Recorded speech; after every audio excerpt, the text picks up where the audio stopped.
আল্লাহ তুমি আমার গুনাহগার উম্মতকে বাঁচাও। এই দুনিয়ার বুকে রব্বুল আলামিন সব নবীকে একটা করে দাওয়া মুস্তাজাবা দিয়েছেন, মানে যে দোয়া করলে কবুল হয়ে যায় সাথে সাথেই। দুনিয়ার সব নবীরা ওই দোয়াটা দুনিয়ায় করে ফেলেছে।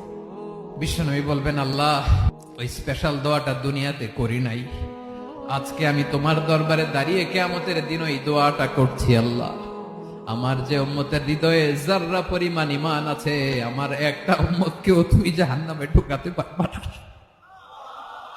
বিশ্বনবী পাগলের মতো একবার হাউজে কাউসারে যাবেন, একবার সিরাতে যাবেন, একবার পুলসিরাতের দিকে, একবার হাউজে কাউসারের দিকে পাগলের মতো দৌড়াতে থাকবেন, তার কোন গুনাহগার উম্মত যাতে জাহান্নামে ঢুকে না যায়।